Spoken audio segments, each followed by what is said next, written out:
A última mensagem. O vento cortava como navalhas através das árvores nuas, carregando consigo o cheiro metálico da neve e da guerra. Era dezembro de 1944 e o mundo parecia estar congelando sob o peso de 5 anos de conflito brutal. Em uma pequena cabana escondida nas profundezas da floresta alemã, o sargento Marcus Holloway ajustava os fones de ouvido pela 1000ª vez naquela noite. Seus olhos estavam vermelhos de cansaço. A barba por fazer cobria um rosto que havia envelhecido décadas em poucos anos. O rádio à sua frente crepitava com estática, uma sinfonia de ruídos brancos que preenchia o silêncio opressivo da noite. Marcus era um operador de rádio experiente, responsável por interceptar e decifrar comunicações inimigas. Sua habilidade em captar sinais fracos e discernir padrões em meio ao caos eletromagnético já havia salvado inúmeras vidas. Mas naquela noite, algo estava diferente. Entre os chiados e estalos habituais, uma transmissão peculiar emergiu, distinta e clara, como se estivesse sendo transmitida diretamente para ele. A cabana onde Marcus passava suas noites era um santuário precário contra a desolação lá fora. Construída com troncos grossos e camuflada sob uma densa camada de galhos e neve, ela era praticamente invisível aos olhos inimigos. O interior era espartano, mas funcional, equipado apenas com o essencial para sobrevivência e comunicação. Uma pequena estufa a lenha lutava bravamente contra o frio implacável, enquanto pilhas de papel coberto com códigos e frequências se espalhavam pela mesa improvisada. O cheiro de café queimado e tabaco velho impregnava o ar, misturado com o odor metálico dos equipamentos eletrônicos. Marcus havia sido destacado para aquele posto isolado devido à sua habilidade excepcional em detectar transmissões fracas e sua capacidade de permanecer são em condições de extremo isolamento. Pelo menos era o que seus superiores acreditavam. A verdade era que Marcus começava a questionar sua própria sanidade. Nas últimas semanas, ele havia captado fragmentos de transmissões que não faziam sentido, vozes falando em idiomas que ele não reconhecia, relatando eventos que nunca aconteceram. Antes de continuarmos com esta história extraordinária, que desafia nossa compreensão da realidade, gostaria de fazer um pedido especial. Se você está gostando desta narrativa e quer acompanhar mais mistérios como este, considere se inscrever em nosso canal e ativar o sininho das notificações para não perder nenhuma história. Deixe um like se a narrativa está prendendo sua atenção. E não se esqueça de compartilhar com amigos que apreciam uma boa história de suspense e ficção científica. Seus comentários são muito importantes para nós. Então conte-nos o que você está achando da história até agora e se já teve alguma experiência paranormal ou inexplicável. Agora, vamos voltar para Marcus e descobrir que mensagem misteriosa o aguarda nas ondas do rádio. Uma mensagem que mudará não apenas sua vida, mas possivelmente o destino de múltiplas realidades. Naquela noite específica, Marcus estava monitorando as frequências habituais quando algo incomum chamou sua atenção. Era um sinal fraco, quase imperceptível, vindo de uma frequência que deveria estar completamente vazia. O som era diferente do estático normal. Tinha uma qualidade musical, quase hipnótica. Ele ajustou cuidadosamente os controles, seus dedos experientes dançando sobre os dials com a precisão de um pianista. Lentamente o sinal se tornou mais claro e o que ele ouviu o fez gelar até os ossos. Era uma voz masculina, falando em inglês com um sotaque que ele não conseguia identificar, relatando posições de tropas e movimentos militares. Mas havia algo profundamente errado com as informações. O homem mencionava batalhas que nunca aconteceram, generais que Marcus nunca havia ouvido falar e tecnologias que pareciam saídas de um romance de ficção científica. A voz falava sobre tanques voadores, armas de energia direcionada e uma invasão aliada da França que havia falhado completamente, resultando na morte de milhões. Marcos anotou tudo meticulosamente em seu caderno, mesmo sabendo que nada daquilo fazia sentido dentro do contexto da guerra que ele conhecia. A voz continuou por quase uma hora, descrevendo um mundo onde a guerra havia tomado um rumo completamente diferente. Neste universo alternativo, os alemães haviam desenvolvido tecnologias avançadas que lhes davam uma vantagem decisiva sobre os aliados. A América nunca havia entrado na guerra, permanecendo isolacionista mesmo após Pearl Harbor. A União Soviética havia caído em 1943, sucumbindo a uma combinação de ataques convencionais e armas químicas experimentais. A Inglaterra estava sob ocupação nazista há 2 anos e a resistência havia sido brutalmente esmagada.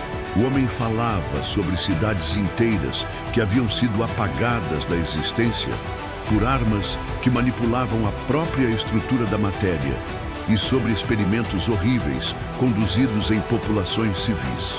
Marcos sentiu náuseas enquanto ouvia, não apenas pelo conteúdo das mensagens, mas pela realidade visceral com que eram descritas. Não pareciam fantasias ou delírios, mas relatos factuais de eventos reais, apenas em um mundo que não era o seu. Durante as noites seguintes, as transmissões se tornaram mais frequentes e mais detalhadas. Marcos desenvolveu uma rotina obsessiva, sintonizando na frequência misteriosa todas as noites às 9 em ponto, quando o sinal parecia ser mais forte. Ele começou a perceber padrões nas mensagens, uma estrutura narrativa que sugeria que elas não eram aleatórias, mas parte de um sistema organizado de comunicação. As vozes pareciam vir de uma versão alternativa da guerra, onde os eventos haviam se desenrolado de maneira completamente diferente.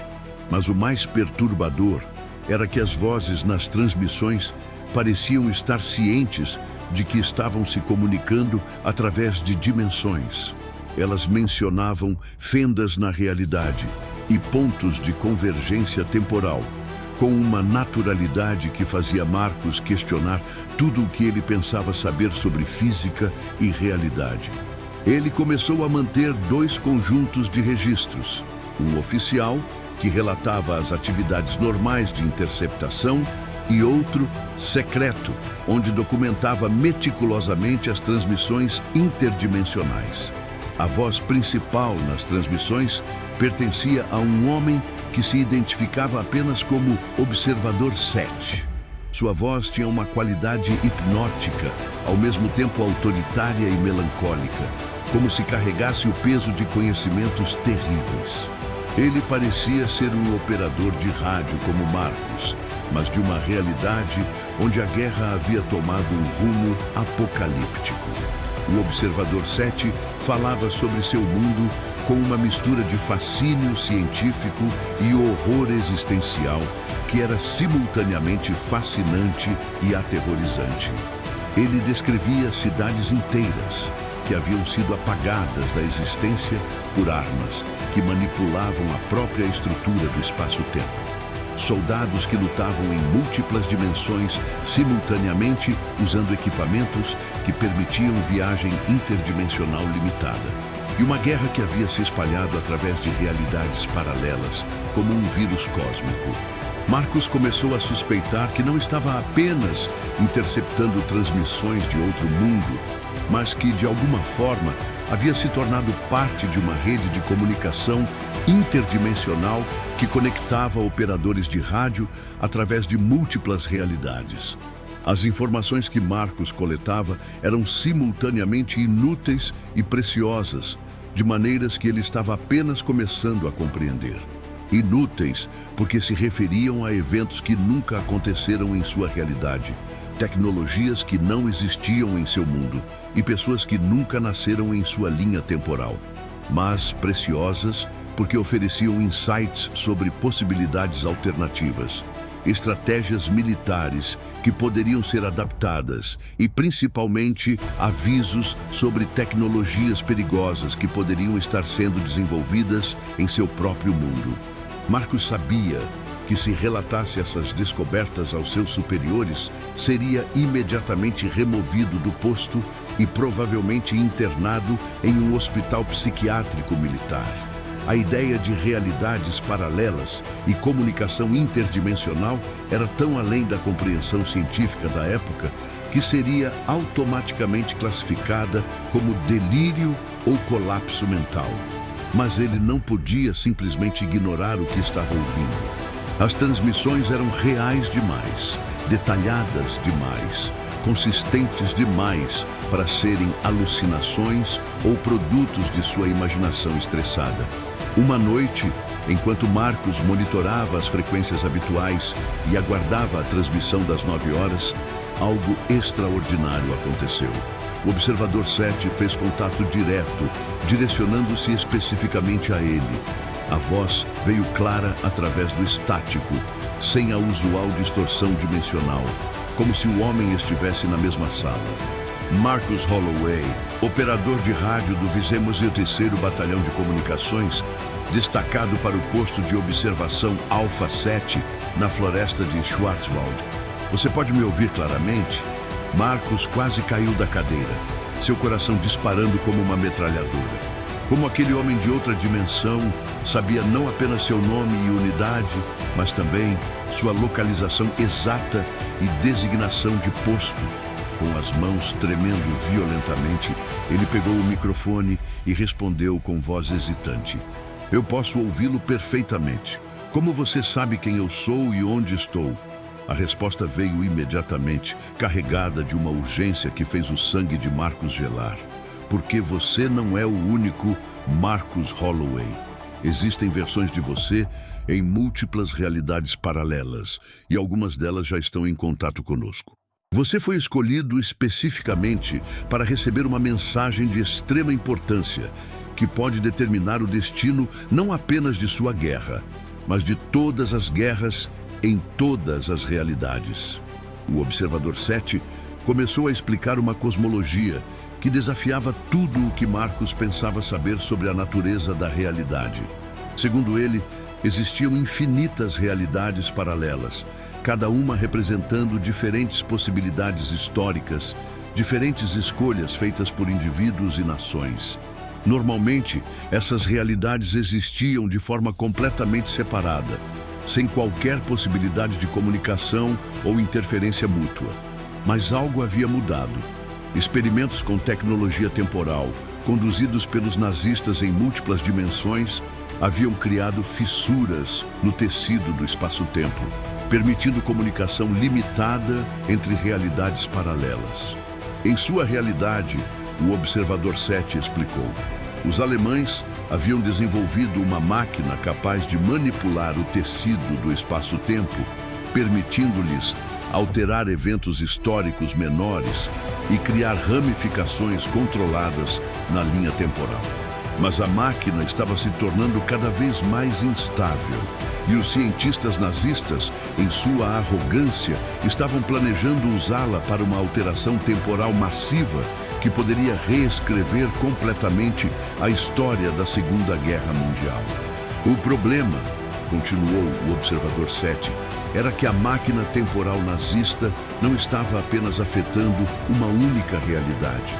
As fissuras que ela criava estavam se espalhando através do multiverso como rachaduras em um vidro, ameaçando causar um colapso dimensional em cascata que destruiria todas as realidades conectadas.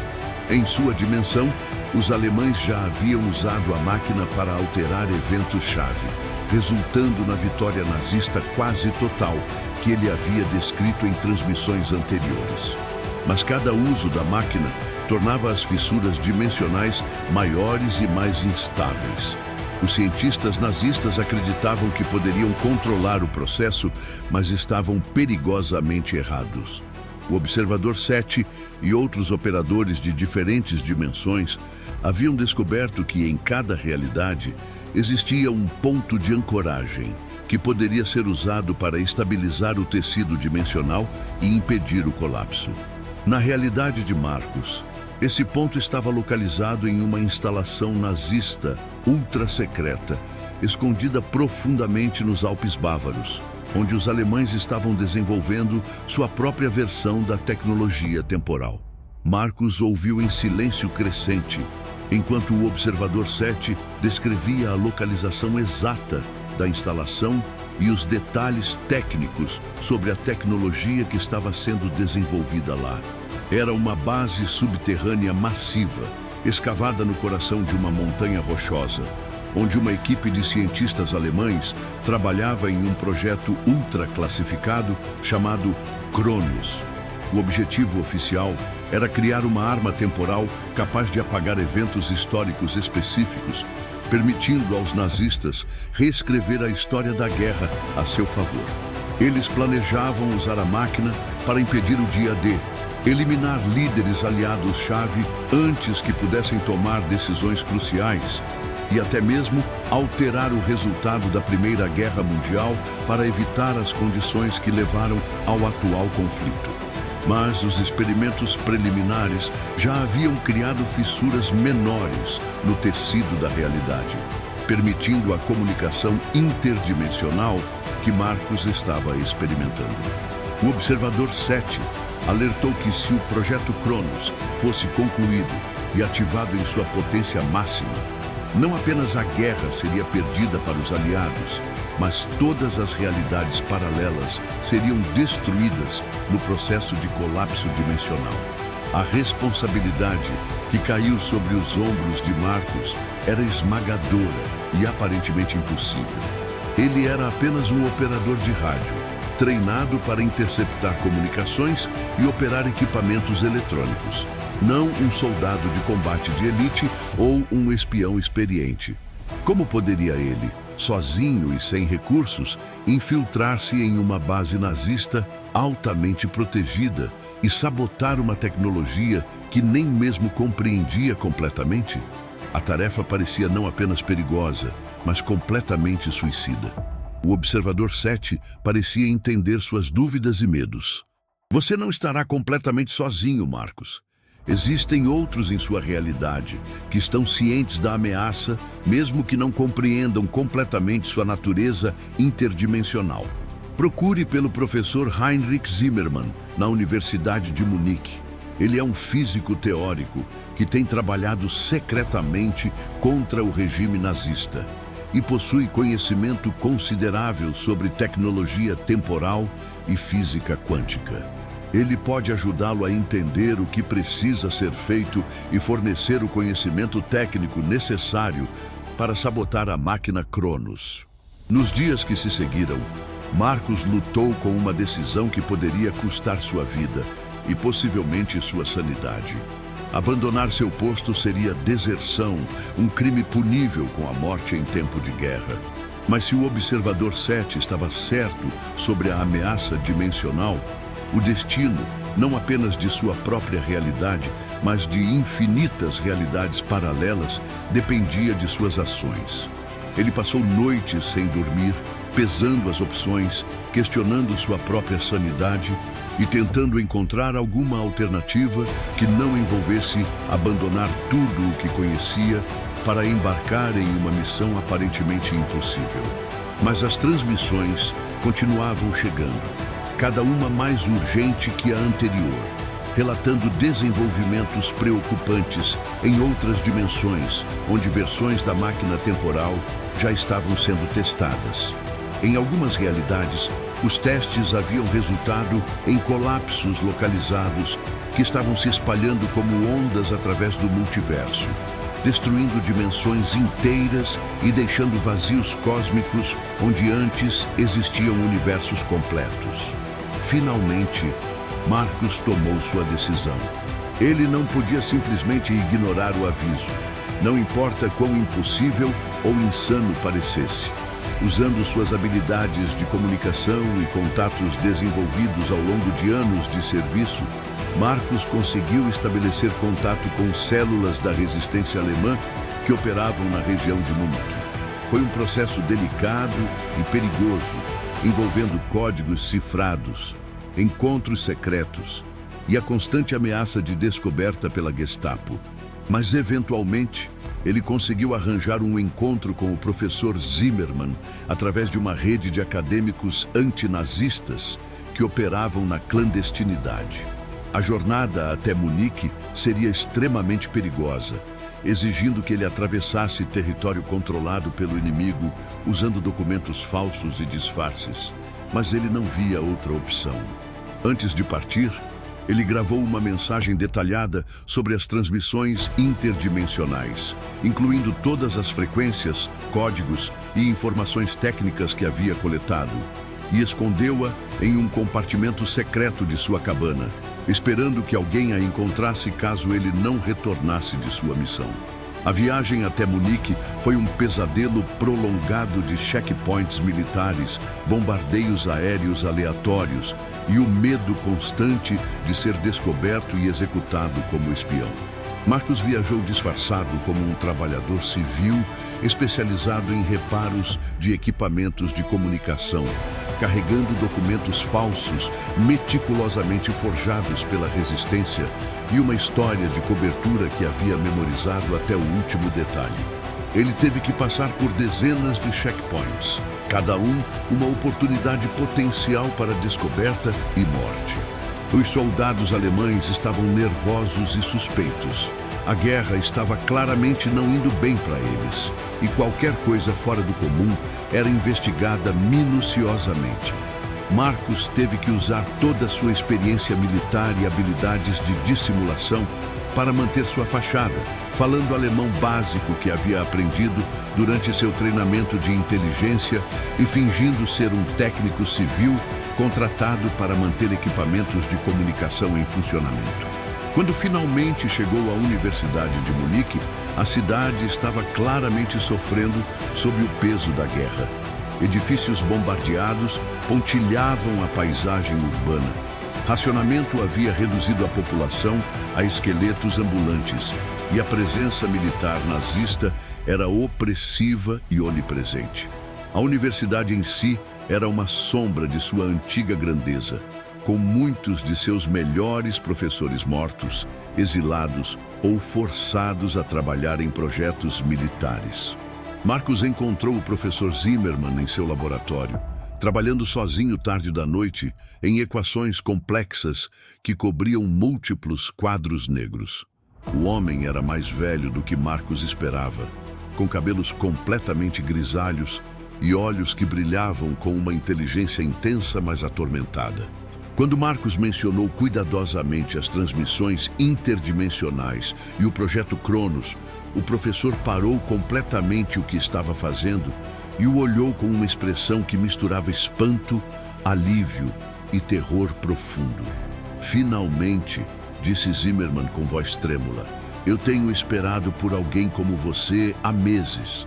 Eu sei sobre o projeto Cronos.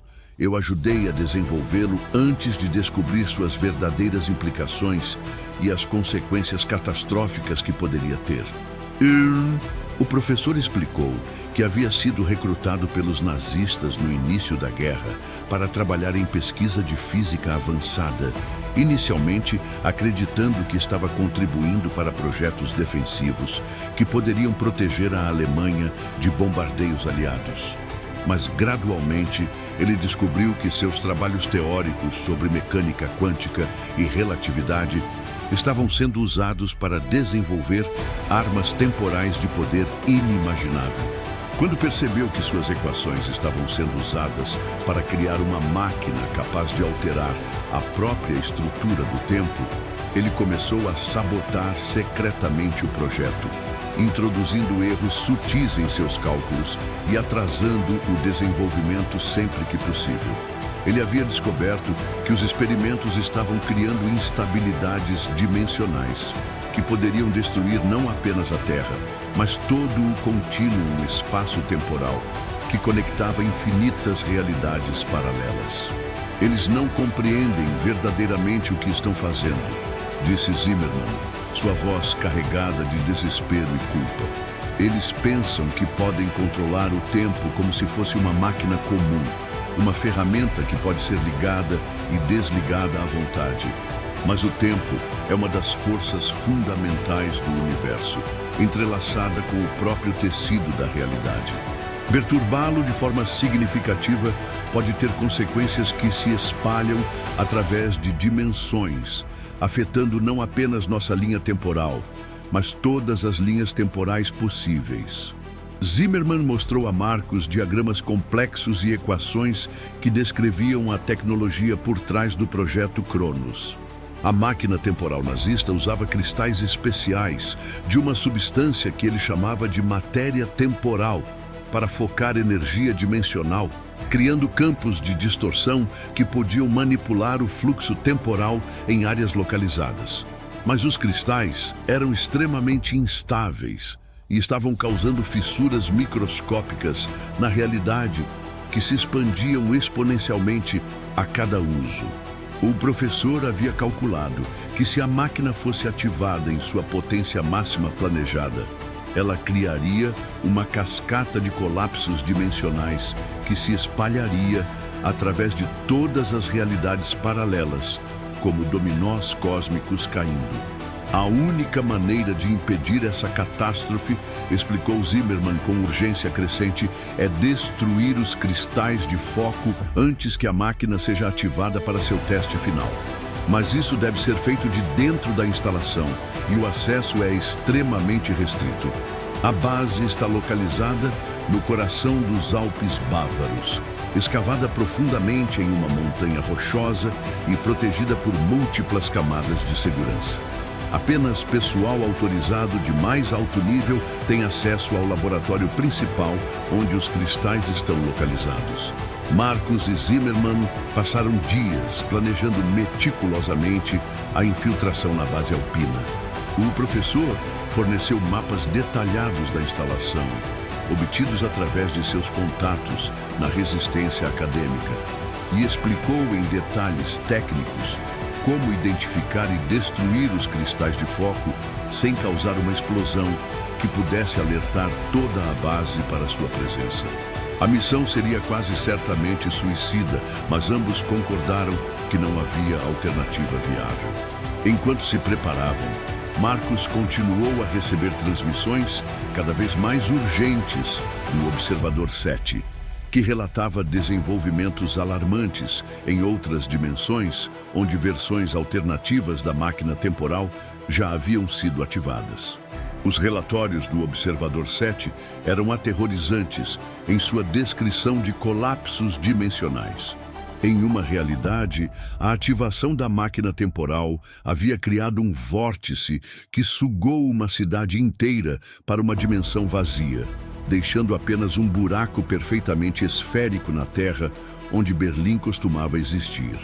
Em outra, o teste havia resultado na fusão de duas linhas temporais diferentes, criando uma realidade híbrida, onde eventos de diferentes períodos históricos ocorriam simultaneamente, causando caos completo na estrutura da sociedade.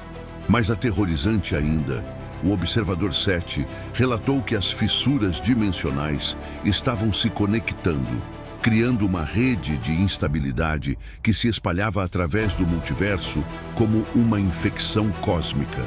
Cada nova ativação de uma máquina temporal em qualquer dimensão fortalecia as fissuras em todas as outras dimensões, acelerando o processo de colapso geral. A base nazista estava localizada no coração dos Alpes Bávaros, escavada profundamente em uma montanha rochosa que se erguia como uma fortaleza natural contra o céu cinzento. A entrada principal era uma fortaleza impenetrável, com múltiplas camadas de segurança, guardas armados e sistemas de detecção que tornavam qualquer aproximação frontal completamente impossível. Mas Zimmermann conhecia uma entrada de serviço usada para ventilação e suprimentos de emergência que poderia ser acessada através de uma trilha de montanha abandonada que havia sido usada por alpinistas antes da guerra.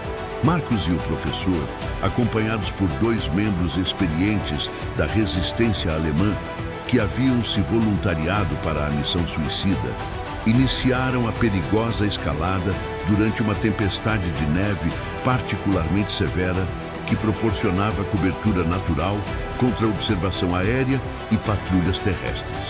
A subida foi brutal e exaustiva, com ventos gelados que cortavam através de suas roupas como facas, rochas escorregadias cobertas de gelo que ameaçavam enviá-los despencando para a morte a qualquer momento, e a altitude crescente que tornava cada respiração uma luta. Marcos, que havia passado a maior parte da guerra em postos de comunicação relativamente seguros, descobriu que sua condição física estava longe do ideal para alpinismo em condições extremas. Seus pulmões queimavam com o ar rarefeito, seus músculos gritavam de dor e várias vezes ele quase perdeu o equilíbrio em bordas precárias. Mas a urgência de sua missão o impulsionava para frente, lembrando-se constantemente de que o destino de múltiplas realidades dependia de seu sucesso. A tempestade de neve, embora proporcionasse cobertura, também tornava a navegação extremamente difícil, e eles tiveram que confiar inteiramente no conhecimento local de um dos membros da resistência para encontrar o caminho correto. Quando finalmente alcançaram a entrada de ventilação, após quase 12 horas de escalada brutal, descobriram que ela estava protegida por sensores eletrônicos avançados, que eram muito mais sofisticados do que qualquer coisa que Marcos havia visto antes. Os dispositivos pareciam usar algum tipo de tecnologia de detecção que ia além de simples sensores de movimento ou calor. Zimmermann, usando seu conhecimento íntimo da tecnologia nazista avançada e equipamentos especializados que havia trazido de seu laboratório, conseguiu desativar os sistemas de segurança através de uma combinação complexa de interferência eletrônica e manipulação física dos circuitos. O processo levou quase uma hora de trabalho meticuloso, durante a qual todos os membros do grupo permaneceram tensos, esperando a qualquer momento que alarmes soassem e soldados alemães aparecessem para investigar. O interior da instalação era um labirinto impressionante de corredores metálicos, laboratórios high-tech e salas de equipamentos que pareciam saídos de um filme de ficção científica. A tecnologia exibida era décadas à frente de qualquer coisa que existia no mundo exterior, com computadores primitivos, sistemas de iluminação avançados e equipamentos científicos que Marcos não conseguia nem mesmo começar a compreender. Soldados alemães patrulhavam os corredores em intervalos regulares, mas o grupo conseguiu evitá-los, usando uma combinação de dutos de ventilação, passagens de manutenção e timing cuidadoso, baseado nos padrões de patrulha que observaram. Marcos carregava um rádio portátil especialmente modificado que mantinha contato intermitente com o Observador 7, que fornecia atualizações em tempo real sobre a situação em outras dimensões e avisos sobre desenvolvimentos críticos no projeto Cronos. À medida que penetravam mais profundamente na instalação, a atmosfera se tornava cada vez mais opressiva e estranha. O ar tinha uma qualidade elétrica que fazia os cabelos se arrepiarem, e ocasionalmente eles ouviam sons que não pareciam ter origem física identificável. Sussurros que ecoavam de paredes sólidas, música distante que parecia vir de outra época, e às vezes vozes falando em idiomas que não existiam. Zimmermann explicou que esses eram efeitos colaterais das experiências temporais, ecos de outras linhas temporais que estavam vazando através das fissuras dimensionais criadas pelos testes da máquina. Marcos começou a experimentar visões breves, mas vívidas, de versões alternativas da instalação, vislumbrando corredores que tinham layouts diferentes, equipamentos que não existiam em sua realidade, e até mesmo versões alternativas de si mesmo e seus companheiros, realizando a mesma missão em circunstâncias ligeiramente diferentes. No coração da base, eles finalmente encontraram o laboratório principal, onde a máquina temporal estava sendo construída. Era uma estrutura absolutamente massiva, que ocupava uma caverna inteira, escavada artificialmente na rocha sólida da montanha, com torres de metal e cristal que se estendiam do chão ao teto em uma configuração geométrica complexa que parecia quase orgânica em sua estranha beleza. A máquina pulsava com uma luz azul esbranquiçada que fazia o ar vibrar com energia palpável, criando padrões de interferência que distorciam a visão e faziam os ouvidos zumbirem com frequências subsônicas. Cientistas alemães trabalhavam febrilmente nos controles, aparentemente se preparando para um teste final que, segundo as interceptações de Marcus, estava programado para ocorrer em menos de 6 horas. Marcus podia sentir fisicamente a instabilidade dimensional emanando da máquina, uma sensação nauseante que fazia sua pele formigar, sua visão se distorcer e seu estômago se revirar como se estivesse em queda livre. Zimmermann apontou discretamente para os cristais de foco, explicando em sussurros que eles precisavam ser destruídos simultaneamente para impedir uma reação em cadeia que poderia ativar acidentalmente a máquina durante o processo de sabotagem. Cada cristal era do tamanho de um homem adulto, suspenso em campos de energia que os faziam flutuar no ar enquanto pulsavam com luz interna que parecia ter profundidade infinita. Havia 6 cristais no total, posicionados em pontos específicos ao redor da máquina central, de acordo com princípios de geometria dimensional que Zimmermann havia ajudado a calcular. Cada membro do grupo recebeu cargas explosivas especialmente projetadas para destruir os cristais, sem causar uma explosão que pudesse alertar toda a base, junto com instruções detalhadas sobre timing e posicionamento que teriam que ser executadas com precisão militar. Eles se separaram, cada um se dirigindo para cristais específicos, de acordo com o plano cuidadosamente elaborado. Marcus se aproximou de seu alvo, um cristal que pulsava com energia temporal tão intensa que ele podia sentir o tempo se distorcendo ao seu redor. Quando ele estava a poucos metros do cristal, prestes a colocar a carga explosiva, foi descoberto por um guarda alemão que havia saído de sua rota de patrulha normal para investigar uma anomalia nos sensores. O soldado gritou um alarme antes que Marcus pudesse silenciá-lo, e imediatamente a instalação inteira entrou em estado de alerta máximo. Sirenes soaram, luzes de emergência começaram a piscar, e o som de botas correndo ecoou através dos corredores de metal. Um tiroteio intenso se iniciou no laboratório principal, com soldados alemães correndo de todas as direções para proteger a máquina temporal. Marcus lutou desesperadamente para completar sua missão, trocando tiros com os guardas, enquanto tentava posicionar a carga explosiva no cristal. Balas ricocheteavam nas superfícies metálicas ao seu redor, criando faíscas que se misturavam com a luz pulsante dos cristais. Ele viu Zimmermann ser atingido por um tiro no ombro, mas o professor corajoso conseguiu ativar sua carga explosiva antes de cair atrás de uma console de controle. Um dos cristais explodiu em uma cascata de luz cegante, que fez toda a instalação tremer, causando flutuações visíveis na energia da máquina temporal e criando ondas de distorção que fizeram o ar ondular como água. Marcus conseguiu ativar sua própria carga e correu para ajudar o membro restante da resistência, que estava sendo cercado por soldados alemães perto do terceiro cristal.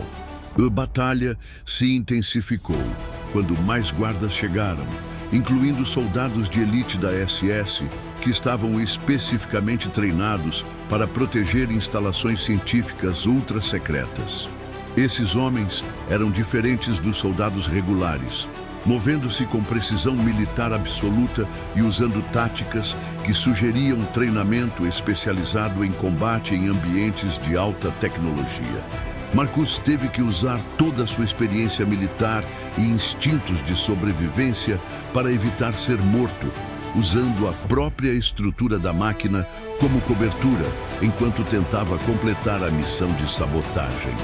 A destruição dos primeiros cristais causou uma reação em cadeia na máquina temporal que foi muito além do que qualquer um havia antecipado.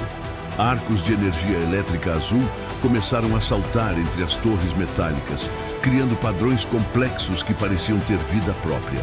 O ar se encheu com o som de metal se retorcendo sob forças impossíveis e cristais se estilhaçando em frequências que faziam os ossos vibrarem. A realidade ao redor da máquina começou a se distorcer de maneiras visualmente impossíveis, criando bolsões de tempo acelerado, onde objetos envelheciam décadas em segundos, e áreas de tempo desacelerado, onde balas pareciam flutuar no ar como se estivessem se movendo através de mel. Marcus viu soldados alemães envelhecerem instantaneamente até se tornarem esqueletos, enquanto outros ficavam congelados no tempo como estátuas vivas, seus rostos presos em expressões de terror eterno. Através de seu rádio portátil, que ainda funcionava apesar da interferência eletromagnética massiva, Marcus ouviu a voz distorcida do Observador 7, agora quase irreconhecível devido à interferência dimensional. Marcus, você conseguiu interromper a sequência de ativação. A cascata de colapso foi impedida, mas você precisa sair de lá imediatamente. A instalação está se tornando um ponto de singularidade temporal. O tecido da realidade está se desfazendo ao redor da máquina. A urgência na voz do Observador 7 era palpável, mesmo através da distorção.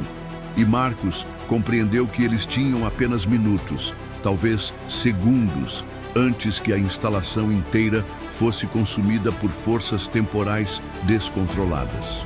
Marcus ajudou o professor ferido, que estava perdendo sangue rapidamente, mas ainda consciente, e junto com o único sobrevivente da resistência, correu através dos corredores que agora se contorciam e mudavam de forma enquanto a realidade se desintegrava ao redor deles. Paredes se materializavam e desmaterializavam aleatoriamente, e eles ocasionalmente vislumbravam outras versões da base de diferentes linhas temporais se sobrepondo à sua própria, como duplas exposições fotográficas.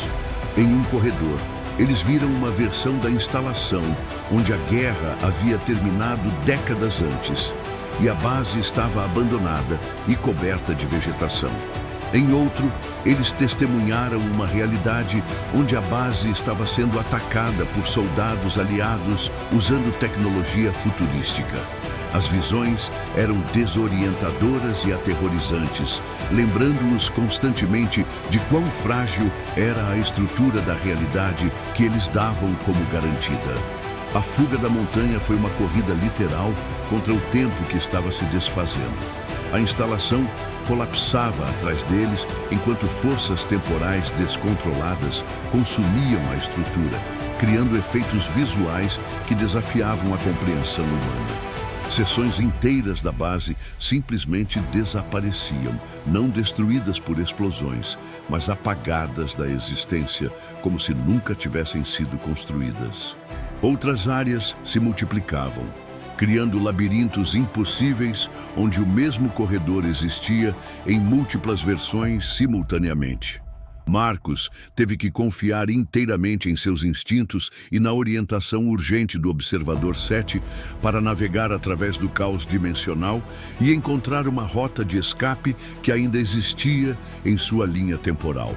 Eles emergiram da entrada de ventilação just quando toda a montanha começou a implodir em si mesma, criando um vórtice temporal massivo que sugou os destroços da instalação para uma dimensão desconhecida. O som era indescritível, como se o próprio universo estivesse gritando de dor. A montanha inteira simplesmente desapareceu, deixando apenas um vale perfeitamente esférico, onde antes havia uma massa rochosa de milhares de toneladas. O ar ao redor do local estava carregado com energia residual que fazia a pele formigar e criava auroras artificiais que dançavam no céu noturno. O professor Zimmermann morreu nos braços de Marcus pouco depois da fuga, mas não antes de sussurrar suas últimas palavras com um sorriso fraco. O tempo está seguro agora, meu jovem amigo. Todas as realidades estão seguras. Nós salvamos não apenas nosso mundo, mas todos os mundos possíveis. Marcus retornou à sua cabana na floresta. Uma jornada que levou vários dias, através de território devastado pela guerra, carregando consigo apenas suas memórias da missão impossível e o conhecimento de que havia participado de algo muito maior do que qualquer guerra convencional. Quando chegou ao seu posto, encontrou uma mensagem final do Observador 7 esperando por ele no rádio.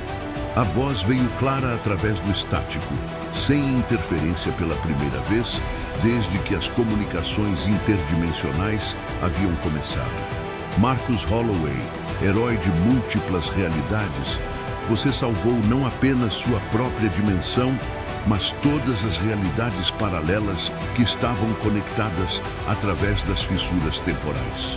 O projeto Cronos foi destruído simultaneamente em todas as dimensões onde existia. A guerra em seu mundo terminará em breve, mas de uma maneira natural, sem manipulação temporal artificial.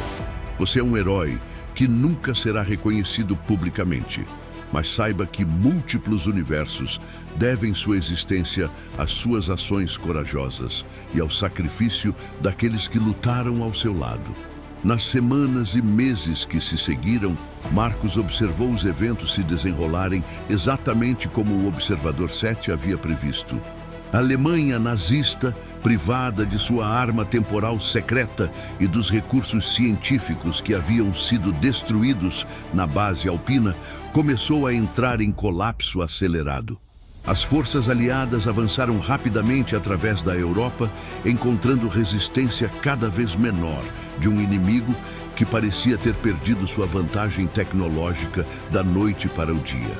A guerra chegou ao fim em maio de 1945, exatamente como havia acontecido na linha temporal original, sem as alterações catastróficas que os nazistas haviam planejado.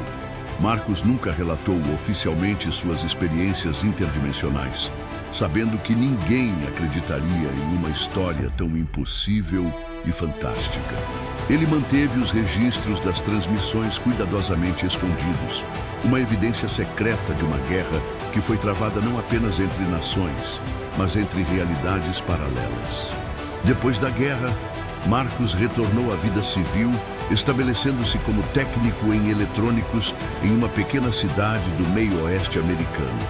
Mas ele nunca conseguiu esquecer completamente suas experiências interdimensionais. Ocasionalmente, especialmente durante tempestades elétricas ou em noites particularmente silenciosas, ele captava ecos fracos de transmissões de outras dimensões, lembretes sutis de que o multiverso era vasto, complexo e cheio de possibilidades infinitas que a maioria das pessoas nunca poderia imaginar. Ele viveu o resto de sua vida sabendo que havia participado de algo muito maior do que qualquer guerra convencional. Uma batalha pela própria existência da realidade como a conhecemos. A última mensagem que ele recebeu do Observador 7, anos depois do fim da guerra, foi simples, mas profundamente significativa. Obrigado por manter o tempo seguro, Marcus. Em todas as realidades, em todas as dimensões, você será lembrado como o homem que salvou a existência. Marcus Holloway morreu pacificamente em 1987, levando seus segredos extraordinários para o túmulo. Mas em uma gaveta trancada de sua mesa de trabalho, ele deixou um envelope selado contendo todos os seus registros meticulosos das transmissões interdimensionais, junto com fotografias da tecnologia nazista, diagramas técnicos copiados dos trabalhos de Zimmermann e uma nota manuscrita que dizia: "Para quem encontrar isto, a realidade é muito mais frágil e preciosa do que vocês imaginam. Protejam-na com suas vidas, porque existem forças no universo que podem destruí-la completamente." A última mensagem que recebi me ensinou que somos todos guardiões do tempo, quer saibamos disso ou não. O envelope permaneceu lacrado por décadas, um testemunho silencioso de uma das maiores batalhas já travadas, uma guerra interdimensional que salvou não apenas um mundo, mas todos os mundos possíveis, travada por heróis cujos nomes nunca aparecerão em livros de história, mas cujas ações ecoam através de infinitas realidades paralelas.